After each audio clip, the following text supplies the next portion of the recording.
I was fixing his tie for dinner with his business partners when he grabbed my hand and whispered, "Remember, if they ask, you're just the nanny." 5 years together, engaged for 2, and he was ashamed of me.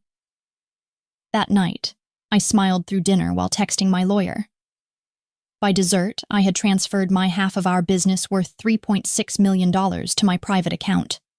His phone buzzed with the notification, just as I stood up to leave. "Babe, can you help me with this? I can never get it straight," Fred called from our bedroom. I put down my mascara brush and walked over, still barefoot, to find him fumbling with his designer tie. The blue silk matched his eyes perfectly. Eyes I'd fallen for 5 years ago. "Big night," I said, looping the expensive fabric through itself with practiced fingers. "You nervous?" "The aldermans control half the investment capital on the West Coast," Fred said as he checked his reflection, adjusting his perfectly styled hair. "This dinner could take us to the next level." I stepped back to admire my fiancé in his tailored Armani suit. We'd come so far from our first meetings in my shoebox apartment. Coding until sunrise, surviving on ramen and dreams. Now our software security company was valued at $3.6 million with potential to triple after tonight's dinner. "We've got this," I assured him, smoothing his lapels. "Your charm, my brains, unbeatable combination." That's when he grabbed my wrist, not hard enough to hurt, but firmly enough to make me freeze. "About tonight," he said, voice dropping. "The aldermans are traditional old money." I nodded slowly. "And if they ask about your role?" He wouldn't meet my eyes. "Maybe just say you're the Rwandan nanny for simplicity's sake." "The Rwandan nanny? We don't have children, Fred. You know what I mean. Personal assistant, household manager, or whatever." He kissed my forehead like he just asked me to pick up his dry cleaning. Just for tonight. 2 hours later, I sat at a table worth more than my parents' house, smiling pleasantly as Mrs. Alderman discussed her latest charity gala. "So how did you two meet?" Mrs. Alderman asked. Her diamonds caught the light as she gestured between Fred and me. Before I could answer, Fred laughed. "Shama's been with our household for years. We couldn't function without her." Mrs. Alderman nodded approvingly. "Good help is so hard to find these days. We've gone through 3 housekeepers this year alone." Under the table, my phone buzzed with a text from my lawyer. "Documents received. Ready when you are." I texted back. "Execute transfer now." 5 years of partnership, 2 years of engagement, and countless nights of me pulling coding marathons while Fred schmoozed clients. My algorithm was the backbone of our security software. My connections had secured our first 3 clients. My savings had paid for the incorporation fees when Fred's trust fund was temporarily frozen after a misunderstanding with his parents. And now I was the help. "Shama is quite remarkable with organization," Fred continued, patting my hand condescendingly. "She keeps everything running smoothly." I smiled wider. "I do indeed." The waiter brought dessert, creme brulee with gold flakes. As spoons cracked through caramelized surfaces, Fred's phone chimed with that distinct notification sound we'd set for banking alerts. His face changed almost imperceptibly, a tightening around the eyes, a slight flush creeping up his neck. He glanced at his screen, then at me, confusion morphing into comprehension. "Excuse me," I said, standing slowly, my napkin falling gracefully to my chair. "I need to step out for a moment." Fred grabbed my wrist. "What did you do?" he whispered, eyes wild. I leaned down, keeping my voice sweet for our audience. I simplified things. I slipped my 2.5-carat engagement ring, chosen by his mother, from my finger, and dropped it into his full wine glass. It sank to the bottom with a satisfying clink. "Your nanny quit," I announced loud enough for neighboring tables to hear. "And your business partner just became your competitor." Mrs. Alderman's perfectly Botoxed forehead attempted to wrinkle in confusion. "I wish you luck." I grabbed my clutch. "I've transferred half of our company to my private holdings effective immediately." As I walked away, Fred called after me, his voice cracking. "You can't just—" "I could and I did." 5 years of building a business together, and he couldn't even acknowledge me as his partner in any sense of the word. The maitre d' called a car for me as I reached the entrance. Behind me, I could hear the commotion. Fred's strained explanations. The alderman's confused questions. I stepped into the cool night air, breathing deeply. My phone was already buzzing with Fred's calls. With one swipe, I blocked his number, then his email, then every social media account. Some women get mad. I got even. As my car pulled away from the restaurant, I finally let myself smile. I met Fred Stanfield 3 years ago at South by Southwest Tech Conference. Wearing a light sweater and carrying business cards I designed and printed at the library. There was nothing special about the moment. No lightning, no electricity, no hint that this encounter would reshape my life. I was setting up for a coding competition when a coffee cup appeared in front of me. "You look like you need this more than I do," said a voice that made me look up. Fred stood there in his perfectly casual, expensive clothes, designed to look effortless but cost more than my rent. He had the easy confidence of someone who'd never had to question their place in rooms like this. "Thanks, but I don't take drinks from strangers," I replied, continuing to prep my laptop. "Fred Stanfield," he said, extending his hand with a grin that probably worked on everyone there. "Not strangers anymore." Despite myself, I smiled back. "Shema Mugabo." "I know. I saw your algorithm demonstration yesterday. Your approach to quantum encryption is brilliant." I almost dropped the business cards I was holding. Nobody had ever called my work brilliant before, especially not someone like him. "You actually understood it?" I raised an eyebrow suspiciously. "Enough to know it solves the backdoor vulnerability problem that's been giving the industry headaches." He leaned against my table. "I have an idea for an application, but I need someone who thinks like you do."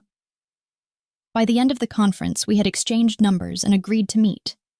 One coffee meeting turned into daily strategy sessions in my tiny apartment in Chicago. I'd code while Fred pasted spinning visions of what our company could become. "We'll disrupt the entire cybersecurity market," he declared one night as I fixed a particularly stubborn bug. "No more choosing between accessibility and security. Your algorithm changes everything." "Our algorithm," I corrected. Though it was entirely mine. I developed it during my master's program while working 3 jobs to pay tuition. Fred smiled. "Of course we're partners." Those early days were intoxicating. We worked until sunrise, takeout containers piling up as we built prototypes. When we weren't coding or planning, we were talking about anything and everything. From his childhood in Pacific Heights with private tutors and sailing lessons, to my upbringing in a 2-bedroom apartment with immigrant parents who worked cleaning jobs so I could attend good schools. "You're the real deal, Shema," he told me one night, after I'd explained my inspiration for the encryption method. "People like me come up with ideas. People like you change the world." Our first investor meeting came 3 months later. We secured a pitch meeting with Horizon Tech Ventures. Fred had coaches prepare us. He bought me a new outfit. "An investment in our future," he insisted. He practiced my presentation delivery with me for hours, but when the moment came, Fred froze mid-sentence. Sweat beaded on his forehead as he stumbled over the technical specifications. Without hesitation, I stepped forward. "What my partner is explaining is how our patented approach prevents man-in-the-middle attacks while maintaining processing speed." I navigated through the rest of the presentation, fielding technical questions with ease. By the end, the investors were leaning forward, thoroughly engaged. 1 week later, we had our first $500,000 in funding. That night, Fred took me to an expensive restaurant overlooking the river. After our 3rd glass of Cabernet, he leaned across the table and kissed me for the first time. "We're going to take over the world together," he whispered. I believed him. Not because of the wine or the kiss, but because for the first time in my life, someone saw my value and wanted to build something with me. When he looked at me then, he didn't see the scholarship kid or the daughter of housekeepers. He saw a partner. Later that night, we walked along the Lakeshore Drive waterfront. My heels in my hand, his jacket around my shoulders. "I've dated plenty of women," Fred confessed, But I've never met anyone like you. Most people in my world are just playing a part. So what part am I playing? I asked, half joking. He stopped walking and turned to face me. You're not playing anything, that's what makes you different. How ironic those words seem now. There were warning signs and red flags from the beginning. The way he corrected my pronunciation of some words. When I mentioned wanting to travel back home to Rwanda, he always had an excuse why the timing wasn't right. How he insisted on paying for everything but kept meticulous records for company expenses. The slight grimace when I greeted my parents on FaceTime in rapid-fire Kinyarwanda or Swahili. Or each time he followed with genuine appreciation for my work ethic, my vision, and cultural upbringing. I began making small adjustments. I practiced my accent with YouTube videos when he wasn't around. I researched wine pairings and golf terminology. I learned which cutlery to use with which dish. I wore my hair straight. You did well, though there's room for improvement, he told me after we had dinner with his Harvard alumni network. What I didn't realize then was that I wasn't adapting to fit into his world. I was being molded to fit his image of what a suitable partner should be, while still providing the brilliant code that powered our growing company's success. By our first anniversary, Amber Secure Tech had 6 employees and a real office in the Loop. The night we closed our second funding of $15 million, Fred proposed on the rooftop of our new office building, the Chicago skyline twinkling behind him. We're unstoppable together, he said while sliding the ring onto my finger. Without hesitation, I said yes. The girl from Rwanda, who'd grown up watching her parents clean other people's homes, was now a successful tech entrepreneur and engaged to her handsome business partner. It felt like a fairy tale. I didn't yet understand that in fairy tales, someone always pays a price. The first board meeting after our engagement, I noticed something odd. As I envisioned from the beginning, Fred was saying to our investors, pointing to the security architecture diagram on the screen. This multi-layered approach creates an impenetrable barrier. As I envisioned? What? What happened to we? The architecture he was describing was developed by me over 3 sleepless weeks, while Fred had been skiing in Aspen with his college friends. I caught his eye across the conference table, expecting a quick correction, or at least an acknowledging nod. Instead, he smoothly continued. My background in systems theory made it clear that this was the only viable solution. That night when I mentioned it, he kissed my forehead and said, It's just simpler this way, babe. These old-school venture capitalists respond better when they think the technical vision comes from a man. It's optics, not reality. We both know the truth. I let it go. After all, he was right about investor psychology, and we were partners in every way. What did it matter who got credit in some stuffy boardroom? 5 months after our engagement, Fred suggested I meet his college friends. They're flying in for the weekend. Nothing fancy, just drinks at Kyle's penthouse. I spent hours preparing, bought a new dress, got a professional blowout, watched YouTube tutorials on cocktail conversations. These people were Fred's inner circle, his connections to the world of old money and influence that could help our company grow.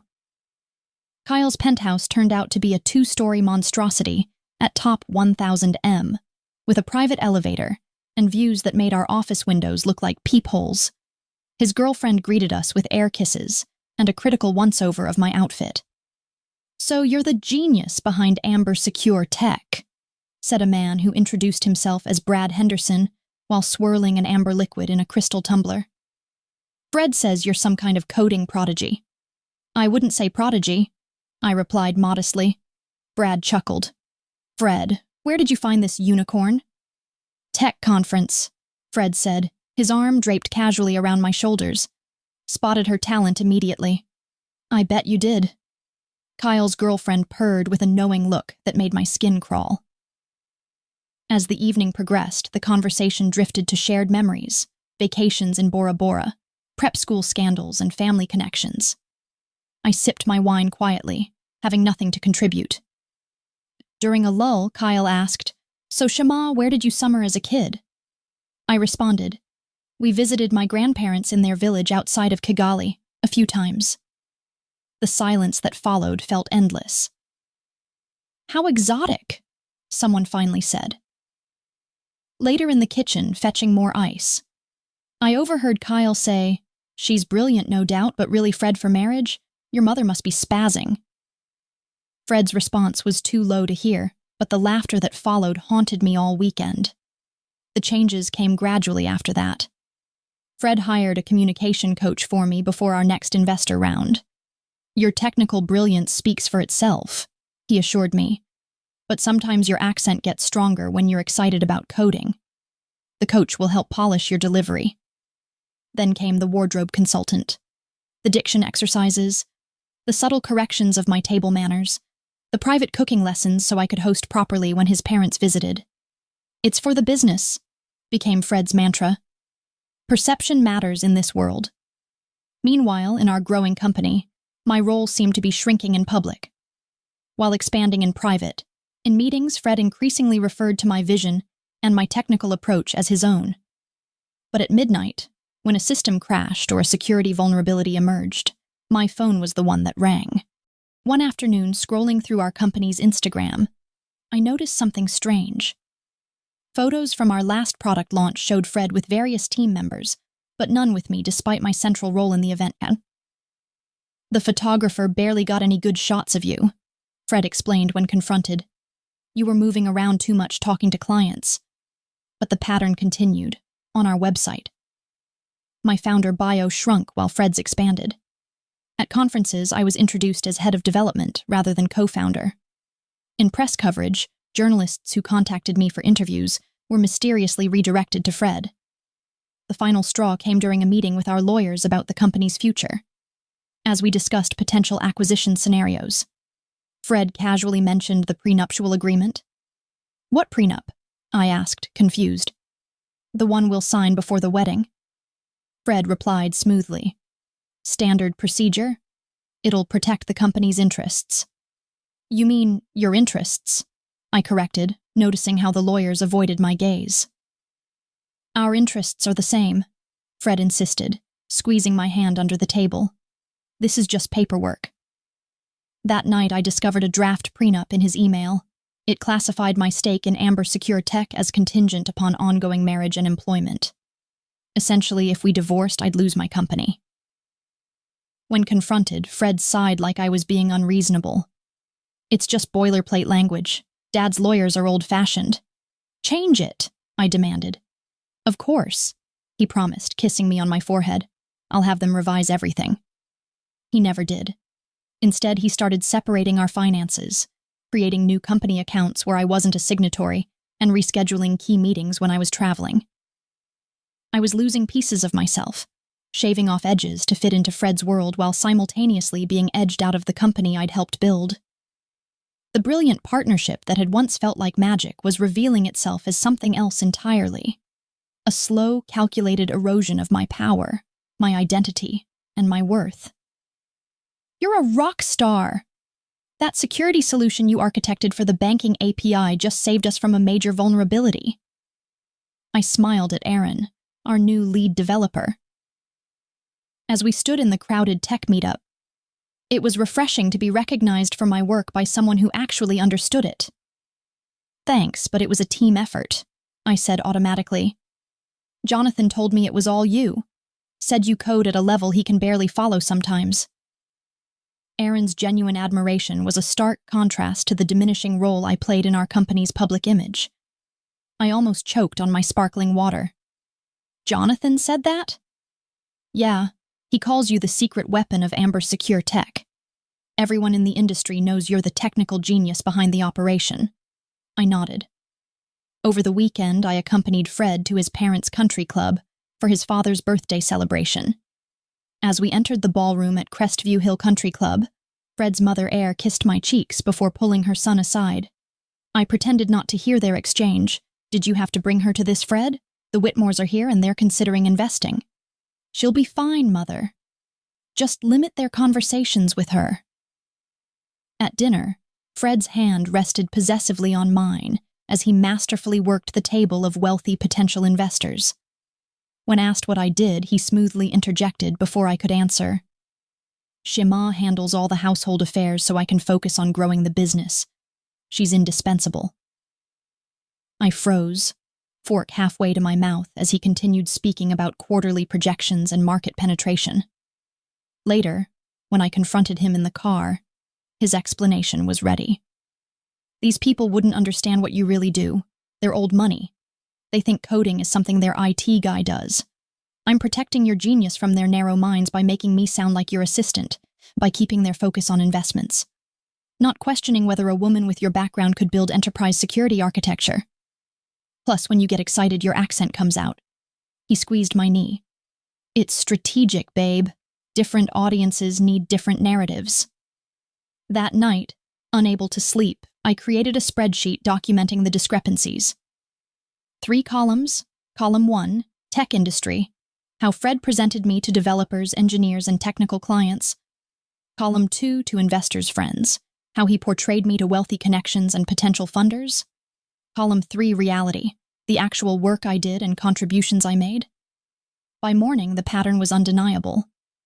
Fred was running a sophisticated image management operation with me as a variable that changed, depending on the audience. To our engineering team, I was the brilliant architect whose technical vision guided development. To investors, I was the reliable support staff who handled operational details. To his family and friends, I was the exotic charity case he was mentoring and grooming. My parents noticed the change during our monthly video call. My mother's brow furrowed as I showed off our new apartment, an expensive downtown loft that Fred had selected and decorated. "Shema, you look tired," she said in Swahili. "Are you sleeping?" "Just busy with work, Mama." "And where are your things?" she asked, eyes scanning the minimalist space. "Your books? Your grandmother's painting?" I swallowed hard. The painting, a vibrant piece depicting women working in fields, had been relegated to our storage unit. Redecorating. I lied. After the call, I scrolled through photos from grad school. The confident woman with wild curls and bright scarves looked like a stranger now. When had I started straightening my hair every day? When had my colorful wardrobe been replaced with neutral tones? When did I start measuring my words so carefully? The following week, I discovered a group chat accidentally left open on Fred's laptop titled Stanfield Enterprises. It included Fred, Kyle, Weston, and several other college friends who had invested in our early rounds. I shouldn't have looked, but there was my name and I couldn't stop reading. Weston. How's the domestic training program going with Shema? Fred. Getting there. She's brilliant with code, but still working on the finer points of civilization. Kyle. The question is, are you grooming a CTO or a wife? Because those are different skill sets, my man. Fred. Both. She'll run development behind the scenes, but for public-facing stuff, we'll need someone more traditional. Working on hiring a white guy with credentials to be the face of tech for the investors, to respond better. Weston. Smart. Use her brain. Limit her visibility. Classic move. Fred. She's still an asset. Just needs the right framing. My hands trembled as I took screenshots, unable to believe what I was reading. That night, while Fred attended a boys-only poker game, I called Professor Chioma Ogbu, my graduate advisor and the only person I trusted who understood both technology and business. "This isn't just wrong, Shema. It's a blatant violation," she said after I explained everything. "Do you have documentation of your contributions, patents, code, repositories, email trails, everything?" I confirmed. "I've been keeping records since the beginning." "Good. Now you need to protect yourself both legally and financially. Remember who you are. The brilliant mind I mentored wouldn't let anyone diminish her light, no matter how expensive his suits are." After hanging up, I stared at our engagement photos on the wall. Fred and I on a yacht. The Chicago bean behind us, his arm around my waist, embracing me, or so I'd thought.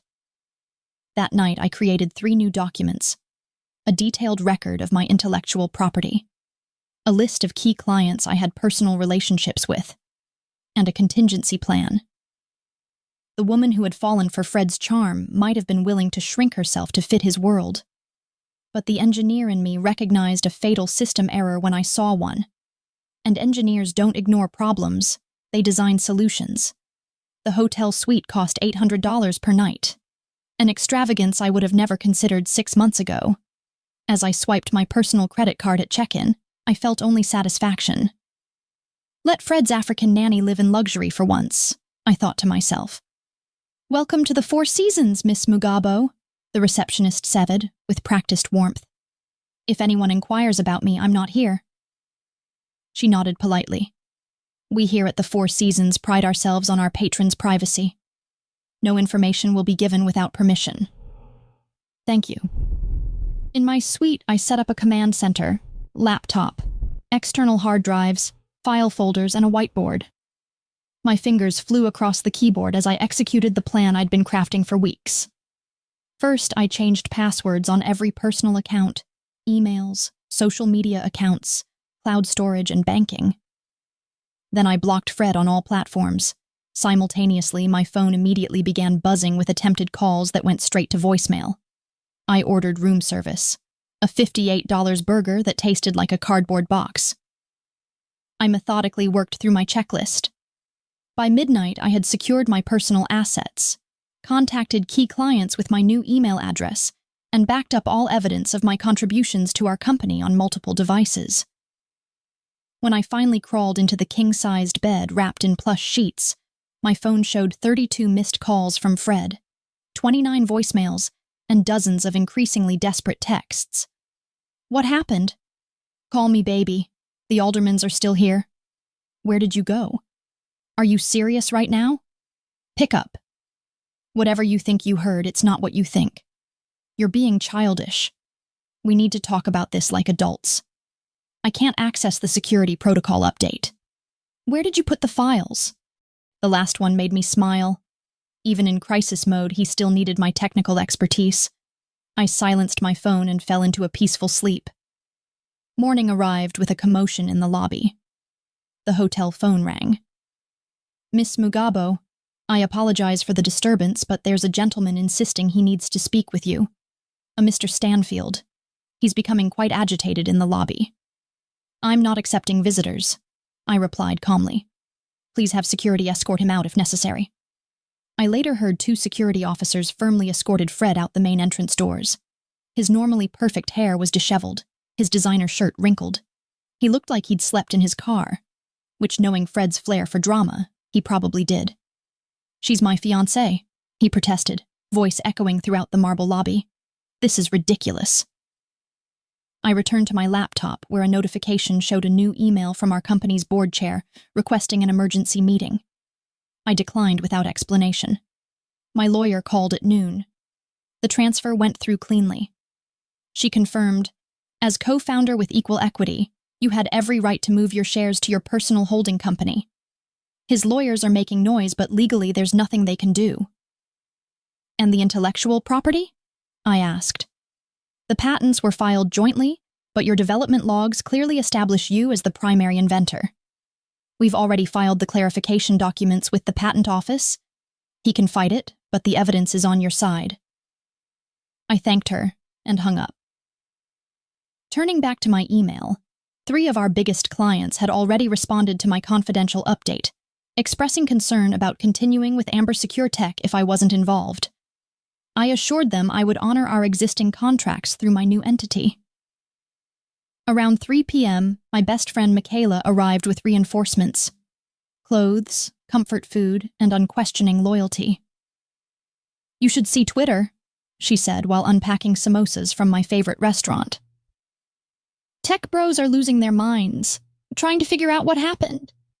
There's a rumor you're being poached by Google. I laughed for what felt like the first time in a while. Let them speculate. Fred called me, she admitted. Sounded desperate. Asked if I knew where you were. I said that you were finally coming to your senses. I've been waiting 3 years to say that. I hadn't told Michaela everything. The full extent of Fred's manipulation. The prenup trap or the group chat. I'd been too ashamed, but she had seen the gradual changes in me. The dimming of my confidence. The careful self-editing around Fred. I'm sorry I didn't listen to you sooner, I said quietly. You weren't ready, she shrugged, but you're ready now. My phone buzzed with a notification. an email from Kyle to the entire company. In light of recent developments, Fred Stanfield will be assuming all technical leadership responsibilities previously handled by Shama Mugabo. This transition will be seamless, as Fred has always been the primary architect of our security solutions. I should have been angry, but instead I felt oddly validated. The lies were now in writing, laughably and false to anyone in the industry who knew our work. Michaela read over my shoulder and snorted. "Do they really think people will believe that? Your fingerprints are all over that codebase." "They believe what's convenient," I replied.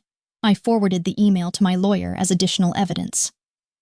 By evening, the news had leaked to industry publications. My inbox was filled with messages from former colleagues, tech leaders, and even competitors, most expressing support. Some offer jobs. The most satisfying email came from Alderman Investments. "Miss Mugabo, we were impressed by your security architecture and completely disturbed by what transpired at dinner.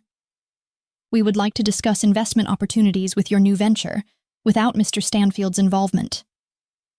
I drafted a careful response, scheduling a meeting for the following week. As I clicked, hotel security called again. "Miss Mugabo, Mr. Stanfield has returned with what he claims are your belongings. He's requesting we at least take delivery of them for you." I considered this. "A painting and a small blue suitcase if he has it. Nothing else belongs to me. You can toss the remaining items into the trash." The blue suitcase contained the only things I truly cared about, and my grandmother's painting. My first coding competition trophy, and the handmade quilt my mother had sent when I moved to Chicago. Everything else in that apartment, the designer clothes, the luxury accessories, the carefully curated decor, belonged to the version of me Fred had created. Now that woman no longer exists. Fred was about to discover just how expensive it is to lose your nanny. She's actually the brains. The TechCrunch headline appeared 3 days after I walked out. "Trouble at Amber Secure Tech. Co-founder Shama Mugabo exits amid mysterious circumstances." I sipped my morning coffee in my new temporary office, a co-working space. I rented the corner suite under my newly formed LLC. My phone buzzed with notifications as the story spread across tech news sites and social media. Fred's PR team moved fast. By noon, an exclusive statement appeared on Amber Secure Tech's social media account. "We regretfully announce the departure of Shama Mugabo, who made valuable contributions to our operations team. CEO Fred Stanfield will continue to lead the company's technical vision and security architecture as he has since founding the company 3 years ago." I nearly choked on my coffee. The audacity was almost impressive. "Your move," my lawyer said, when I forwarded her the statement. "We can issue a correction." "Let's wait," I replied. "I want to see how far they'll go." I didn't have to wait long. By afternoon, Fred had given an emotional interview to a friendly reporter, expressing his shock and disappointment at my sudden betrayal, and insinuating that I had copied proprietary code before my unauthorized departure. Meanwhile, my inbox filled with messages from former colleagues. "Is it true you stole code? That doesn't sound like you." "Mr. Stanfield is telling everyone you had a mental breakdown. They're locking down all your projects and telling clients you were just a junior developer." I maintained my silence, watching the narrative spin out of control in crisis management. Fred had always preached control of the story. The approach I was taking was a different tack. Let them dig their own hole. That evening, my phone rang with an unfamiliar number. "Shama Mugabo? This is Vivian Reynolds from The Informant. I'm working on a story about Amber Secure Tech, and I've heard rumors that contradict the official statement. Would you care to comment?" "I appreciate the opportunity," I said, "but I'm not making statements at this time." "I understand," Vivian replied. "But off the record, I've spoken with 3 former engineers who say you architected the entire security protocol that makes Amber Secure Tech valuable. They're pretty upset about Mr. Stanfield taking credit." My heart warmed at the loyalty of my former team. "I can't comment on that, but perhaps you should ask Mr. Stanfield about the GitHub commit history. Code doesn't lie." The next morning, chaos erupted. Vivian's article dropped like a bomb. "Amber Secure Tech Scandal. Sources claim misrepresented technical contributions. The piece methodically detailed the evidence. Commit logs showing I'd written over 92% of the core security architecture patent applications, listing me as lead inventor. Even conference recordings where Fred himself had previously credited me with developing the encryption algorithm. Within hours, various tech media outlets and tech blogs exploded with hashtags. Hashtag Shema was robbed. Hashtag Fred Stanfield the thief. Hashtag not just the nanny. That last one came after a Amber Secure Tech employee leaked audio from a company all hands, where Fred attempted damage control, stating Shema's role has been greatly exaggerated. The company's office manager, who dabbled in coding and more of a nanny for the team than an architect. A junior developer I'd mentored posted a scathing response that went viral. The nanny taught me more about cryptographic security in one lunch break than Mr. Stanfield could explain in a year. This industry's misogyny and racism is showing. By afternoon, 3 more reporters had reached out. My lawyer advised continued silence. I was calculating my next move. Fred was drowning in his own lies, but I needed vindication. That's when Kyle, of all people, called me. Shema, don't hang up. What do you want, Kyle? I asked coldly. To apologize, and I've been asked to offer you a deal. The board is imploding over there. 3 enterprise clients have suspended their contracts pending technical leadership clarification. The aldermans pulled their term sheet. The company's valuation is in free fall. I said nothing. I chuckled, listening to him squirm in the silence. They're offering to buy your shares at a 40% premium. Full separation, clean break, everyone saves face. I laughed. Kyle, my shares aren't for sale, not at any price. Be reasonable. I am being reasonable. Amber Secure Tech's entire security architecture is my work. The clients know it, the developers know it, and now the public knows it. What exactly does Fred bring to the table without me? Kyle's silence was answer enough. Here's my counteroffer, I continued. You'll return as CTO with full technical authority. A public correction of all misrepresentations, and Fred steps back to a business development role only. Or I walk away and start competing directly for those enterprise contracts, taking my patents with me. The board won't accept those terms. That's not my problem. Clearly, they're not as smart as I thought they were.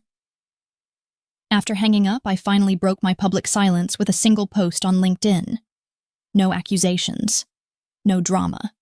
Just facts. After 3 years co-founding Amber Secure Tech and architecting its core security protocol, I've decided to pursue new opportunities. I remain proud of the technology we built, and grateful to the brilliant engineers I had the privilege of working with. To clarify recent confusion, yes, I wrote the encryption algorithm, yes, I designed the security architecture, and no, I was never anyone's nanny. I attached a photo. Not a polished headshot, but a photo from our first hackathon. Me in jeans and a faded MIT t-shirt surrounded by screens. Hair wild, eyes intense with concentration. The real me. Within an hour, it had 64,000 views by morning, over 900,000 views, including comments from some of the biggest names in tech. One of the most brilliant security architects I know. Any company would be lucky to have her. Calling her just a nanny is like calling Einstein just a patent clerk. This industry has a Shema Mugabo problem. We don't deserve her. And the most satisfying one was from the CTO of a major competitor. Shema, my team would like to talk. We value engineers who build both great code and their own self-respect. The board's official offer finally came. Co-title, double my previous equity and full technical control. I declined politely. Some relationships, like some code, are too fundamentally flawed to refactor. Better to build from scratch. 4 months can change everything. My new office overlooked Lake Michigan. A view even better than the office at Amber Secure Tech. My new space reflected the real me. Colorful African textiles draped over modern furniture. Technical books mingling with poetry collections, and my grandmother's painting proudly displayed on the main wall. The investors are ready whenever you are, said Priya, my CFO and longtime friend from graduate school. I smoothed my Ankara suit jacket, a designer piece that married traditional design with modern lines. I smiled. Let's not keep them waiting. Radiant Security had gone from concept to reality faster than I'd anticipated. After declining Amber Secure Tech's desperate counteroffer, I received 14 investment offers within 3 weeks. I chose carefully, selecting partners who valued my technical expertise and my vision for an inclusive security company. The conference room buzzed with energy as I entered. Our leadership team reflected the diversity I'd prioritized: women, people of color, LGBTQ+ engineers, and security experts from non-traditional backgrounds. As promised, we've completed the enterprise protocol 7 weeks ahead of schedule, I announced. Launching into our technical presentation, the investors exchanged pleased glances as I walked them through our innovative approach to quantum-resistant encryption.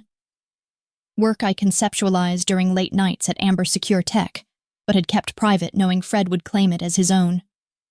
And client acquisition? Asked the lead investor. Priya stepped forward. 9 enterprise contracts signed including— She paused for effect. Alderman Financial Services, and 3 former Amber Secure Tech clients who switched to us last month. The symbolism wasn't lost on anyone. The Aldermans had not only become clients but had also led our series of funding. Apparently, they were more impressed by me than by Fred's dinner performance. After the meeting, I retreated to my office to review our latest security audits. A notification popped up on my screen. A TechCrunch article about Amber Secure Tech's continued leadership challenges. I allowed myself a moment of curiosity and clicked. The company is struggling, having lost 40% of its market share since my departure. Fred had been transitioned from CEO to strategic advisor. Corporate speak for demotion. Their last 2 product releases had been plagued with security vulnerabilities that my team would have caught immediately. I closed the article without finishing it. Their story was no longer my concern. My phone chimed with a text from Minjin, a university friend I reconnected with after leaving Fred. Still on for dinner? I found a place that makes galbi jim so tender, it falls off the bone. I smiled. Minjin had been a steady presence, supporting my vision while reminding me to occasionally leave the office and enjoy life. Unlike Fred, he never tried to mold me into someone else. He appreciated my brilliant mind, cultural heritage, and occasional workaholic tendencies. I think he was able to connect, being from South Korea. I wouldn't miss it, I replied, just finishing up some code reviews. My work calendar popped up a reminder. SecureCon was next week in Las Vegas, and I was giving the keynote address. The same conference where I'd met Fred 3 years ago. This time, I am the featured speaker. A knock on my door interrupted my thoughts. Jasmine, our new junior developer, hovered nervously in the doorway. Sorry to bother you, but I'm stuck on this authentication protocol. And I've tried everything. Never apologize for asking questions, I said, gesturing her in. Let's look at it together. For the next 30 minutes, we worked through the problem, side by side. I remembered being in her position, talented but uncertain, needing guidance, not criticism. As she grasped the solution, her face lit up with the same joy I still felt when solving a challenging puzzle. I never would have seen that approach, she admitted. You would have. Sometimes we just need another perspective. I hesitated, then added, A mentor once told me that code is like poetry. There are many ways to express the same idea, but the elegant solution often comes when you step back and question your assumptions. After Jasmine left, I opened my desk drawer and pulled out the only physical reminder I'd kept from my time with Fred. The USB drive containing my original encryption algorithm, dated and time-stamped from our first month working together. I showed it to him that night over cheap takeout, explaining how it could revolutionize data security. This is brilliant, he'd said, eyes wide with genuine admiration. You're brilliant. For a moment, I'd reminisce about the person I thought he was. Someone who valued my mind, who saw me as an equal. That person had never really existed. I plugged in the drive, reviewed the code briefly, then deleted it permanently. I didn't need proof of my accomplishments anymore. At 7 p.m., I closed my laptop and prepared to meet Minjin, The office had quieted. Most of the team was gone for the day. Through the glass walls, I could see the loop lighting up as dusk settled. My phone buzzed, a news alert breaking. Secure Cincio steps down amid new allegations. I silenced the notification without reading further and gathered my things. As I walked toward the elevator, I passed our company mission statement etched on the wall in multiple languages. Security through authenticity, innovation through inclusion. The words had come to me the night I walked out of that fateful dinner. Security wasn't just about protecting data. It was about creating spaces where people could be their authentic selves, valued for their contributions, not their conformity. Fred wanted me to be someone else to fit into his world, but in the end, it was my authentic self. The brilliant mind he tried to hide. The heritage he tried to erase, the strength he tried to diminish.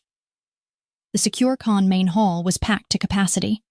5,000 security professionals, developers, and industry leaders fell silent as I took the stage. A year ago, I stood in the back of this very conference with homemade business cards and imposter syndrome. I began looking out at the sea of faces. Today, I'm here to talk about resilient systems in both code and careers from my vantage point. On stage, I could see faces I recognized, former colleagues, new team members, mentors, and competitors. There in the third row, Fred was looking thinner and less polished than I remembered. Our eyes met briefly. I continued without pause. The strongest security systems aren't rigid. They're adaptable. They don't break under pressure. They evolve. They recognize threats, learn from vulnerabilities, and emerge stronger. For the next 40 minutes, I shared Radiant Security's breakthrough approach to adaptive encryption. The audience leaned forward in their seats as I demonstrated how our system could withstand attacks through traditional security architecture. I didn't need to mention my former company by name. Everyone knew the context. I opened the floor for questions.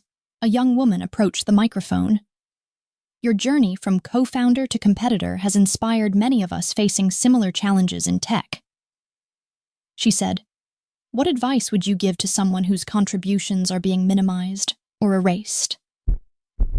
The room hushed, awaiting my response. I could have used the moment to settle old scores, to finally tell my side of the story publicly. Instead, I considered the young faces in the audience, particularly the women and people of color who had reached out to me by the dozen since my departure from Amber Secure Tech. "Document everything," I said with a smile, earning knowing laughs. "But more importantly, know your worth." We're taught to value external validation, funding rounds, press coverage, industry awards. But the truest measure of your value isn't what others say about you. It's what you know you can build. After the talk, I was surrounded by attendees with questions, collaboration, ideas, and job inquiries. My team had set up a small reception in a side room where I could speak with potential clients more privately. As the crowd thinned, I spotted Fred hovering near the stage, clearly waiting for an opportunity to approach. Part of me wanted to slip out the back, to maintain the perfect distance. But another part, the stronger part, knew that closing this chapter required one final conversation. I nodded slightly and he walked over, stopping at a respectful distance. "Congratulations on the keynote," he said, his voice lacking its usual confidence. "It was brilliant." "Thank you." An awkward silence stretched between us. "Radiant Security is doing well," he finally continued. "The series of funding round was impressive." "Your new security chief reached out last week," I said. "He wants to license our authentication protocol." Fred winced. "I didn't know that." "The board keeping you out of the loop?" I asked. "I'm not on the board anymore, just a minority shareholder now." He ran a hand through his hair, a nervous gesture I'd never seen before. They brought in a new management team after the third quarterly loss. I felt no satisfaction at his downfall. Justice sometimes arrives on its own schedule. "I owe you an apology," Fred said suddenly. "Many apologies." "Actually, you don't owe me anything," I countered. "I do. I tried to make you smaller, to make myself feel bigger. I tried to hide your light because I was afraid it would outshine mine. I was wrong and I'm sorry." The words felt hollow, unnecessary. "I accept your apology," I said simply, but I didn't need it. A young woman approached, clipboard in hand. "Miss Mugabo, your next interview is ready whenever you are." "Thank you. I'll be right there." I turned back to Fred. "Take care of yourself." 9 months later, I stood in Radiant Security's expanded headquarters, watching our team celebrate our latest milestone, a government security contract that would establish our protocols as the new industry standard. Priya handed me a champagne flute. "To the visionary who made this possible." I shook my head. "No, to all of us. This was never a solo project." As glasses clinked around us, my phone buzzed with a notification. Time magazine's annual 100 Most Influential People in Tech list had been released, and my name was among them. The brief profile mentioned my technical innovations, but focused equally on how I transformed my public ousting into a platform for addressing systemic issues in the industry. The article included a quote from a junior developer at Radiant Security. "Miss Mugabo doesn't just build secure systems, she creates secure spaces where people like me can thrive." Later that evening, I hosted a special event in our office, the launch of the Radiant Foundation's first initiative, a scholarship and mentorship program for underrepresented students in computer science. The room was filled with young faces eager to break into tech, reminding me of myself not so long ago. "Many of you have heard stories about my career," I began. "Some true, some exaggerated, but here's what matters. Every obstacle you face can become a building block for something better than you imagined." In the back of the room stood my parents, beaming with pride. My mother, who had worked as a housekeeper to put me through college, wiped away tears as she watched me speak. My father, who had driven a taxi at night while studying engineering by day, stood tall beside her. Next to them was Minjun, whose friendship had blossomed into something deeper over months of late-night conversations and weekend hikes where we dreamed up ideas for changing the industry. When someone tries to define you by what you can do for them, whether it's writing their code or serving their dinner, remember that you define yourself. I continued. Your worth isn't determined by their perception. I concluded my speech and looked out at the faces of future engineers, entrepreneurs, and innovators. I felt a deep sense of completion. The journey from that restaurant table where I'd been introduced as just the nanny to this moment hadn't been direct or easy. But I was always meant to be my authentic self.